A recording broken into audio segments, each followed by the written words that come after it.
ఆంటీని మాట్లాడుతున్నాను. ఈరోజు నేను ఒక వీడియో నిన్న జరిగిన మిస్టేకో లేకపోతే ఏమైనా అనవచ్చు. ఇది ఆన్లైన్లో మేము సిగ్నీ నుంచి ఇన్స్టామార్ట్ నుంచి నిత్యావసర వస్తువులు బుక్ చేసుకుంటామండి. కొంచెం పెద్దవాళ్ళం అయిపోయాం కదా, అత్యవసరానికి బుక్ చేసుకుంటాము. బుక్ చేసుకుంటుంటే సరే మా అక్క వచ్చింది. అక్క కొంచెం ఫేషియల్ చేయించుకోవాలమ్మా, కొంచెం ఫేషియల్ కిట్టు వెళ్దామంటే నాకు అప్పుడు నిజంగానే ఈ 4 days నుంచి మా మేనల్లుడు పెళ్లి వల్ల ఓపిక లేక వద్దక్క ఆన్లైన్లో బుక్ చేస్తానులే అని చెప్పాను. సర్లే అని చెప్పి ఇన్స్టామార్ట్లో VLCC diamond facial kit 2 book చేసుకున్నాం. 2 బుక్ చేసుకుని బ్యూటీషియన్ మాకు ఎప్పుడు 15 సంవత్సరాల నుంచి మా పిల్లలు వచ్చిన ఒక అమ్మాయి బాను అని ఉంది, చక్కగా చేస్తుంది, మాకు నచ్చుతుంది. అందుకని అమ్మాయి చేత చేయించుకుంటాం అన్నమాట. ఆ అమ్మాయిని రమ్మన్నాం. వస్తే సరే ఓపెన్ చేసాం. అప్పటి వరకు మేము ఆ ప్రోడక్ట్ని ఓపెన్ చేయలేదు. ఇది తెప్పించుకున్నామండి. ఈ రెండు ప్యాకెట్లు తెప్పించుకున్నాం. ఒకటి ఓపెన్ చేసాం, ఇంకోటి నేను తర్వాత చేయించుకుందాంలే నాకు పని ఎక్కువ ఉండి బంధువులు ఎక్కువ ఉంటాను, నేను చేయించుకోలేదు, తర్వాత చేయించుకుంటా లెక్క అన్నాను. సరే ఊరనే మక్క ఓపెన్ చేసిందండి. ఓపెన్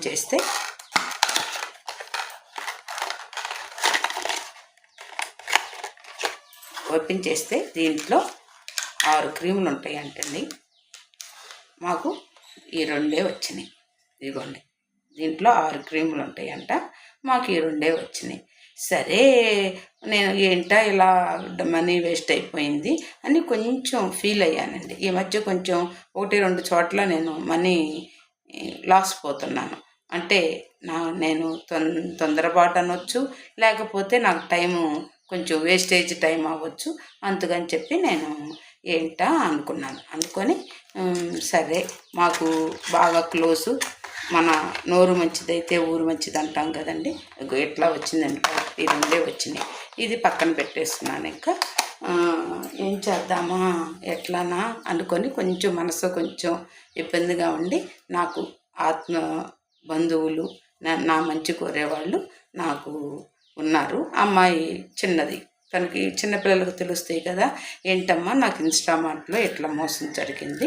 పోయినసారి కూడా మా కోడలు 6 కప్పులు మంచి ఖరీదైన కప్పులు 6 కప్పులు చేస్తే దాంట్లో ప్యాకేజీలో 1 కప్పే వచ్చింది, 5 కప్పులు రాలేదు. నాకు తెలియక ఫస్ట్ టైం మా ఇంటికి పార్సిల్ వచ్చింది. అది నాకు తెలియక నాకు ఫస్ట్ రాంగ్లో నేను వేస్టేజ్ది పారేస్తాను. ఏంది అట్టపెట్టెలు అవన్నీ ఇంట్లో ఉంచను, అది పారేసాను కాబట్టి రిటర్న్ తీసుకోరు అని చెప్పారు పిల్లలు.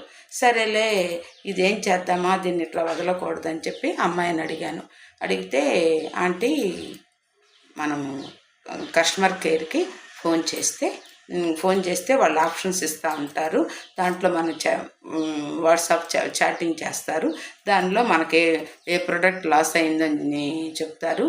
వాళ్ళకి మనం కొంచెం అడిగితే 25% అట్లా ఇస్తారు అని చెప్పి అమ్మాయి చెప్పింది. అమ్మాయి చెప్పటమే కాదు, ఆ అమ్మాయి నాకు ఎలా చేయాలో కూడా అమ్మాయి చెప్పింది. నేను పేరు చెప్పాలనుకోవట్లేదండి.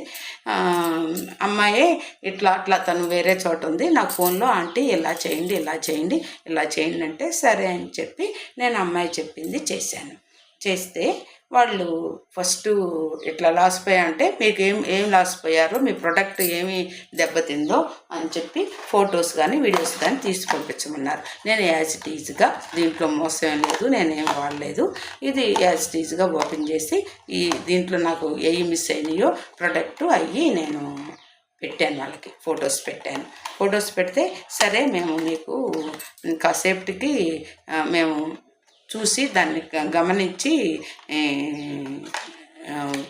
మళ్ళీ ఫోన్ చేస్తామండి, మీరు లైన్లో ఉండని అన్నారు. దాదాపు నాకు నిన్న ఉదయం 3-4 hours నాకు వాళ్ళతో సెట్ అయింది. సరే ఎంతైనా నేను ఈసారి వదలదలుచుకోలేదు వాళ్ళని. ఏమని చెప్పారు, నాకు న్యూ ప్రోడక్ట్ ఏమన్నా నాకు ఇంటికి పంపించండి, బ్యూటీషియన్ నాకు వేస్ట్ అవుతుంది కదా, నాకు ప్రోడక్ట్ ఇంటికి పంపించండి అని నేను వాళ్ళని అడిగితే ప్రోడక్ట్ లేదండి అన్నారు. నేను అన్నాను లేదు ఈ ప్రోడక్ట్ ఉంది, నేను చూశాను ఇన్స్టామార్ట్లో స్టాక్ ఉంది, మీరు లేదని అనుకుని చెప్తున్నారంటే సారీ మ్యామ్ మేము 25% మీకు పే చేస్తాము అన్నారు. అంటేను నేను ఒప్పుకోలేదు. ఎందుకు ఒప్పుకోవాలి, మన తప్పు కాదు కదా, మనం ఎందుకు లాస్ పోవాలి? అది రూపాయా, 10 రూపాయలా, 100 రూపాయలా, మన న్యాయబద్ధంగా మనకు ఉండాలి కదా. నేను ఒప్పుకోలేదు. లేదండి, ఇది నాకు రెండోసారి జరిగింది, నాకు 100% నాకు ముందు ప్రొడక్టే పంపించండి, నాకు టైం వేస్ట్ అయిపోయింది కదా, ప్రొడక్ట్ పంపించండి అని చెప్పి నేను వాళ్ళని అడిగితేను సారీ మ్యామ్ 50% పంపిస్తాము, 60% పంపిస్తాము అని చెప్పి వాళ్ళు నాతో కాల్లో ఉన్నట్టు ఉండి కాల్ని కట్ చేశారు.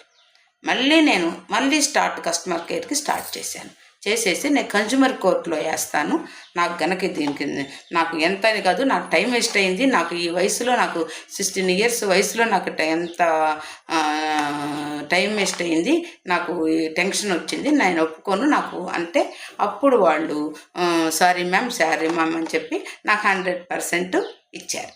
అంటే నేను సోది ఎందుకు చెప్పానంటే మీకు ఎప్పుడైనా బై మిస్టేక్ వాళ్ళు కావాలని చేయకపోవచ్చండి, నేను చేస్తున్నారని అయితే నేను గట్టిగా చెప్పను. కావాలని గనక చేసినా చేయకపోయినా మనం ఎందుకు లాస్ పోవాలి? మనకు రూపాయి ఓరనే వస్తుందా? అందుకని ఫైట్ చేయండి. వాళ్ళు 25% అంటారు, లేకపోతే బై మిస్టేక్ అంటారు, అట్లా వదలొద్దు. మనం 2-3 అవర్స్ పట్టినా అట్లా మనం గనక అందరం గనక అలా చేస్తే మన ప్రోడక్ట్ మనకు వచ్చింది. నాకు మొత్తం ఫుల్ అమౌంట్ వచ్చేసింది. నేను ఎంతైతే పే చేశానో అంతా నాకు 635 ఎంత పే చేశాను. మొత్తం ఫుల్ అమౌంట్ అయితే సిడ్నీలో వేశారు, నాకు మామూలుగా కాదు. నేను ఎప్పుడైనా సిడ్నీలో ఇన్స్టామార్ట్లో కనుక వాడుకోవడానికి వేసారు. ఏమైతే మన డబ్బు మనకు ఉంటుంది కదా, ఇంకో రోజు వాడుకుంటాం కదా. అందుకని మీ అందరికీ చెప్తున్నానండి, అయ్యో పొరపాటు జరిగింది అని చెప్పి వదిలేయొద్దు. మన హక్కులు మనం కాపాడుకుందాం, మనంగా ఉందాము. తప్పు లేదండి, ఫైట్ చేయండి. మీకు గనక అది తప్పు, ఇది మన కరెక్ట్గా ప్రొడక్ట్ రాలేదు అంటే గనక మీరు ఫైట్ చేయండి. ఫైట్ చేసేసి మనకు కావాల్సి మనం తీసుకుందాం, మన హక్కులు. ఇది మీ నాగేశ్వర ఆంటీ అమ్మగా చెప్పే మాటమ్మ. ఇంట్లో అయినా బయట అయినా తప్పు లేనప్పుడు, మన హక్కు ఉన్నప్పుడు మనం మాట్లాడాల్సిందే, మాట్లాడకుండా ఉండొద్దు. మెత్తగా ఉండి ఏమోలే పోనీలే, ఓకే 50 రూపాయలు 100 రూపాయలు పోతే పోయిందని అనుకోవద్దు. మన హక్కులు మనం కాపాడుకుందాం. ఇది మీ నాగేశ్వర ఆంటీ మీకు చెప్పాలనుకున్న విషయం అమ్మ. మీకు నచ్చితే కనుక లైక్ చేయండి, షేర్ చేయండి, సబ్స్క్రైబ్ చేయండి. మీరు లైక్ చేస్తారు, షేర్ చేయండి ఎక్కువ. ఎందుకంటే ఇట్లాంటి మోసాలు కానీ బై మిస్టేక్స్ కానీ నేను రెండూ చెప్తున్నాను, మోసం కానీ బై మిస్టేక్ కానీ. ఇది ఇలా జరిగినప్పుడు మనం లాస్ పోకుండా ఉంటాము. మన ఫ్రెండ్స్కి వాళ్ళకి షేర్ చేస్తే విషయాలు చూస్తే కస్టమర్ కేర్ ఫోన్ చేసి అతను చెప్పే కాల్కి మెసేజ్లు మనం కూడా కంప్లీట్గా కొంచెం ఓపికతో చేసుకుంటే మన మనీ మనకు వస్తుంది. ఇది కనుక నచ్చితే ప్లీజ్ షేర్ చేయండి, సబ్స్క్రైబ్ చేయండి.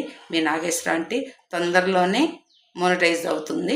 నాకు కొంచెం ఇంగ్లీష్ కూడా రాదమ్మా, తప్పు పట్టద్దు. నమస్తే, మీ నాగేశ్వర ఆంటీ.